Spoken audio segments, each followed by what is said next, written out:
Olá para todo o pessoal que está participando hoje do Dia Mundial da Deusa, para o pessoal do Círculo de Brigântia, para os queridos Cláudio Ramos e Patrícia Ramos, que são tão amados dentro do meu coração e dentro de toda a comunidade wiccaniana do Brasil, certamente de outros lugares também. O Cláudio e a Patrícia me deram como missão falar hoje um pouco com vocês sobre a deusa, como ela é vista dentro da tradição gardneriana, e eu decidi falar com vocês um pouco sobre ela e mostrar algumas questões, na verdade, que se diferenciam desse caminho para outras tradições. Na verdade, a deusa para a tradição gardneriana é a deusa da mesma forma que ela é vista para as outras tradições e para os outros caminhos mágicos dentro do neopaganismo, né? Então, ela é a criadora de todas as coisas, ela é aquela que, além de ter se autocriado, ela criou o Deus, que é o seu filho, e depois o seu consorte, e ela criou todas as coisas da humanidade por meio do seu êxtase sagrado, por meio do seu prazer. Então, é muito interessante falar sempre sobre a deusa, porque dentro da tradição gardneriana, eu acho que um ponto que é muito comentado pelas pessoas é a questão do equilíbrio entre as polaridades, né? Porque dentro dessa tradição, o Deus tem um papel muito forte também em equilíbrio, né, com a deusa dentro desse processo. Então, essas polaridades são muito bem balanceadas. A gente pode dizer que dentro da tradição você trabalha bastante com a energia do sagrado masculino, do Deus, e bastante com a energia do sagrado feminino e da deusa, em todos os aspectos. Mas de qualquer forma, isso não quer dizer que aquela que criou todas as coisas não seja ela, né? E não o Deus. O Deus, ele tem um papel fundamental e todas as coisas, elas são trabalhadas de forma balanceada e equilibrada, né? Com essas polaridades. Mas a deusa, ela é a deusa em todas as tradições de Wicca. Foi por meio de um ventre gerador que todas as coisas foram capazes de vir para a Terra, todas as coisas foram capazes de existir, e todas as coisas continuam coexistindo porque a gente continua celebrando a deusa, celebrando o amor da deusa com o Deus, né? Então, quando alguém me pergunta sobre como a deusa é vista dentro da tradição gardneriana, não tem muito como a gente fugir do que todos vocês já sabem, né? Que a deusa, ela tem um papel fundamental, preponderante e importantíssimo dentro desse caminho, né? Uma coisa que é importante falar para vocês, que eu acho que é bem interessante, é sobre a roda do ano, né? Porque, na verdade, toda a questão da deusa e do deus, toda a história, né? Ele fica muito claro dentro do mito de criação, dentro da roda do ano. Então, se vocês pararem para pensar, a gente tem um ano ali que se inicia, né? Para nós aqui que estamos no hemisfério sul e que celebramos a roda de acordo com o que a gente está observando na natureza, a gente tem um início do novo ano, né? Que começa sempre em Samhain, que acontece no começo de maio, né? Então, o Samhain, ele marca um momento muito importante, porque ele é o fim do ciclo que estava até ali, né? E o início de uma nova era, o início de um novo ano mágico, de um novo ano sagrado. E Samhain, então, é o momento em que o Deus, ele morre, o Deus, ele vai embora. Se você pensar no Deus como sendo o próprio Sol, e a gente vai começar ali até um momento em que o tempo ele vai começar a esfriar e o Sol ele vai ficar mais distante da Terra, a morte do Deus ou a morte do Sol, ela simbolizava também a morte de todas as coisas que estavam sobre a Terra, né? Aqui no hemisfério sul é muito complicado porque a gente não consegue enxergar essas mudanças com tanta efetividade, né? Por sermos um país tropical. Mas não quer dizer que sutilmente esse processo também não ocorra. Então o Deus ele morre, o Sol ele se distancia da Terra, as coisas deixam de ser fertilizadas, né, naquele momento. E aí a gente tem um momento que é o nascimento do Deus. O nascimento do Deus, que é na celebração de Yuli, que é um sabá que vem depois de Samhain, ele simboliza justamente esse Deus que, tudo bem, ele renasceu, mas ele é muito pequenininho ainda. Ele é muito fraquinho, não fraquinho de força energética, mas ele ainda não se aproxima tanto da Terra quanto nós gostaríamos. Ele está se aproximando, mas ele ainda não chegou aqui. E esse momento do nascimento do Deus, normalmente a gente tem uma tendência a enxergar isso de duas formas, né? Uma delas é a correta e a outra não. A gente pensa que começou o inverno. Só que, na verdade, o início do inverno, ou solstício de inverno, ele não marca o início do inverno. Ele marca o início do declínio do tempo frio. Então, é a partir daquele momento que a gente teve a noite mais longa do ano e o dia mais frio, vamos dizer assim, que nós nos aproximaremos do tempo mais quente do verão. A partir daquele momento, o dia começa a ser mais longo. Assim como no solstício de verão ocorre o oposto. Então, quando a gente tem Iule, que a gente tem o nascimento do Deus, a gente tem a deusa grávida do Deus, gerando esse Deus, e esse Deus ele nasce ali no solstício de inverno. E ele vai se fortalecendo.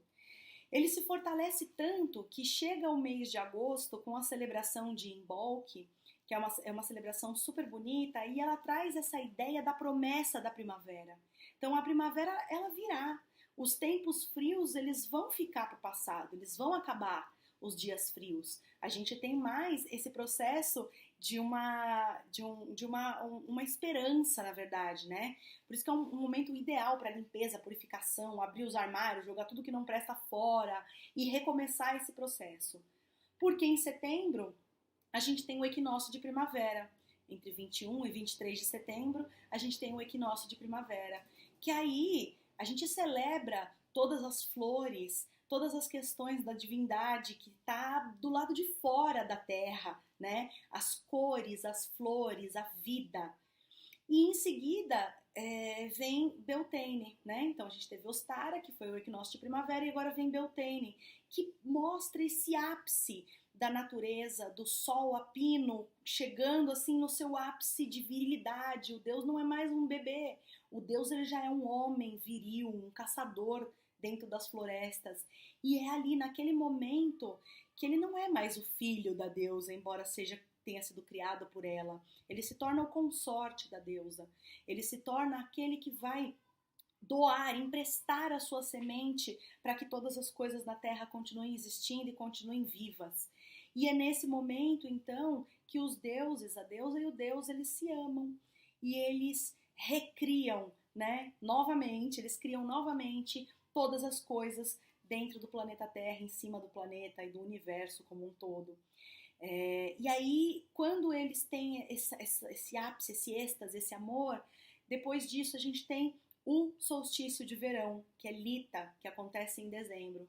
E aí, no solstício de verão, ocorre o oposto do que ocorre no solstício de inverno, que é justamente essa ideia de pensar, o início do verão. Não, já estava quente, já estava esquentando ali desde o solstício de inverno. Agora a gente tem um tempo se fortalecendo, esquentando cada vez mais. E o solstício de inverno, ele marca o dia mais longo do ano, porque a partir daquele momento as noites serão mais longas.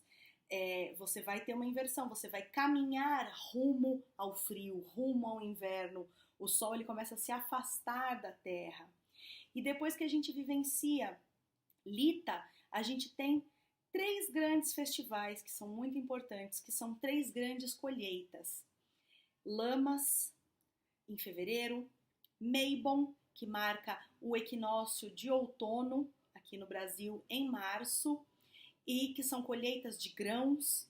E a gente tem, novamente, em Soen, a morte do Deus e a colheita da carne. Então, o Deus, simbolicamente, ele entrega a sua carne em sacrifício para a morte, para que a vida na Terra ela continue girando dentro desse círculo e desse ciclo maravilhoso que sempre se repete e que sempre se repetirá.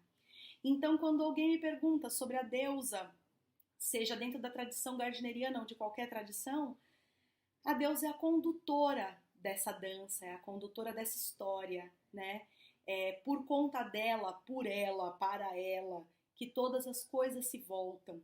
É para pensar e repensar o ciclo da deusa na terra, que todas as coisas acontecem. É o ciclo dela que é celebrado em todos os rituais, mesmo aqueles rituais que são em honra ao Deus, mas é a deusa que está por trás daquele processo, que está por trás daquele papel e que faz com que todas as coisas existam. É o corpo dela que recebe a semente do Deus e que permite que todas as coisas nasçam e que todas as coisas cresçam, se fortaleçam, se reproduzam para um dia morrer e serem conduzidas pelo Deus para o país onde sempre é verão.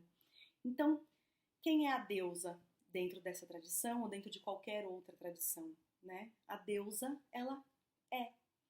Nós formamos uma religião que é uma religião panteísta, né? Muitos acham que nós somos politeístas porque os deuses têm diversas faces, a deusa tem muitas faces, mas na verdade são muitas faces da mesma divindade e não são divindades distintas.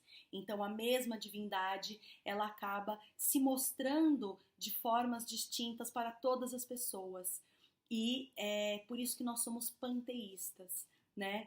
E a deusa, ela é esse ser que recebe essa semente que faz com que todas as coisas possam existir e possam nascer e se reproduzir e todas essas coisas acontecerem.